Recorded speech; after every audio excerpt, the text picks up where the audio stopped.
इंसान इस दुनिया में आता है, हंसता है, खेलता है, बड़ा होता है, ख्वाहिशें पालता है, गुनाह करता है, तौबा करता है, फिर एक दिन वही इंसान मौत की गोद में सो जाता है। लेकिन क्या मौत सब कुछ खत्म कर देती है? नहीं, इस्लाम हमें बताता है कि मौत के बाद असल जिंदगी शुरू होती है। कब्र एक ऐसा सच जिसे हर इंसान को चखना है, चाहे वो बादशाह हो या फकीर, अमीर हो या गरीब, जवान हो या बूढ़ा। कब्र में जाने के बाद सबसे पहला सवाल क्या होगा? यही सवाल आज की इस्लामिक स्टोरी का केंद्र है। कहानी की शुरुआत। गांव के बाहर एक छोटा सा कब्रिस्तान था। पुराने नीम के पेड़, टूटी फूटी कब्रें और एक अजीब सी खामोशी। लोग कहते थे कि यहाँ रात में भी सुकून उतरता है, लेकिन जिसने अपने गुनाहों की गठरी बांध रखी हो उसके लिए ये जगह डरावनी बन जाती है। इसी गांव में रहता था सलमान। देखने में आम आदमी, लेकिन दिल में दुनिया की मोहब्बत भरी हुई। नमाज कभी कभार, रोज़ा जब मन करे, झूठ बोलना आदत, लोगों का हक मार लेना मामूली बात। वह अक्सर कहता, अभी तो जवान हूँ, बुढ़ापे में तौबा कर लूँगा। उसे नहीं पता था कि मौत उम्र नहीं देखती। मौत का अचानक आना। एक दिन सलमान अपने काम से शहर गया। रास्ते में तेज बारिश, फिसलन भरी सड़क और अचानक एक जोरदार हादसा। आंख खुली तो अस्पताल की सफ़ेद छत, चारों तरफ मशीनों की आवाज़ और दिल में अजीब सा डर। डॉक्टरों ने जवाब दे दिया था। कुछ घंटों बाद उसकी सांसें रुक गईं। घर में कोहराम मच गया। माँ रो रही थी, बीवी बेसुध थी, बच्चे समझ नहीं पा रहे थे कि अब्बू क्यों नहीं उठ रहे। कब्र की पहली रात। जनाजा पढ़ाया गया, दफन किया गया, मिट्टी डाली गई, लोग धीरे धीरे लौट गए।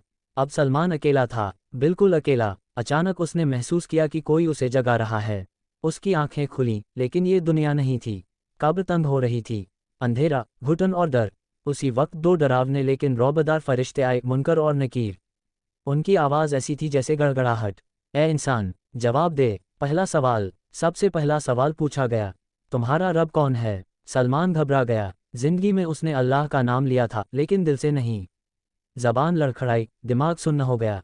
अगर इंसान दुनिया में सच्चा ईमान वाला हो तो वह फौरन कहता है, मेरा रब अल्लाह है। लेकिन सलमान के लिए जवाब आसान नहीं था।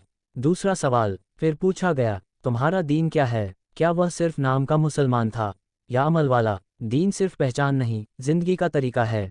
सलमान ने जिंदगी में दीन को पीछे डाल दिया था। अब वही दीन सवाल बनकर सामने खड़ा था। तीसरा सवाल फिर पूछा गया, यह आदमी कौन है जो तुम्हारे पास भेजा गया, यानी हजरत मोहम्मद? क्या सलमान ने सुन्नत पर चला? क्या नबी की बातों को अपनाया? कब्र की दीवारें और तंग हो गईं। ईमान वालों का हाल। कहानी यही नहीं रुकती। उसी कब्रिस्तान में कुछ दूरी पर एक और कब्र थी, अब्दुल्ला की। वह गरीब था, लेकिन नमाजी, सच्चा और ईमानदार। जब उससे सवाल हुए उसने पूरे यकीन से जवाब दिया। कब्र रोशन हो गई। जन्नत की हवा आए। कहा गया, सो जा, जैसे दूल्हा सोता है। गुनहगारों का अंजाम। सलमान की कब्र अंधेरी हो गई। लोहे के हथौड़े, आग की गर्मी और पछतावे की आग। वह चिल्लाया, या अल्लाह, मुझे वापस भेज दे, मैं नेक बन जाऊंगा। लेकिन जवाब आया, अब देर हो चुकी। हमारे लिए पैगाम। ये कहानी सिर्फ सलमान की नहीं है, यह मेरी और आपकी कहानी हो सकती है। कब्र में कोई मोबाइल नहीं, कोई रिश्ता नहीं, कोई दौलत नहीं। सिर्फ ईमान, अमल, सच्ची तौबा। काम आएगी। क्या करें? पांचों वक्त की नमाज कायम करें, हलाल कमाएं, लोगों का हक अदा करें, सच्ची तौबा करें, नबी की सुन्नत अपनाएं। दुआ, या अल्लाह, हमें कब्र के सवालों में कामयाब फरमा। कब्र को जन्नत का बाग बना। हमारे गुनाह माफ़ कर दे। आमीन या रब्बुल आलमीन।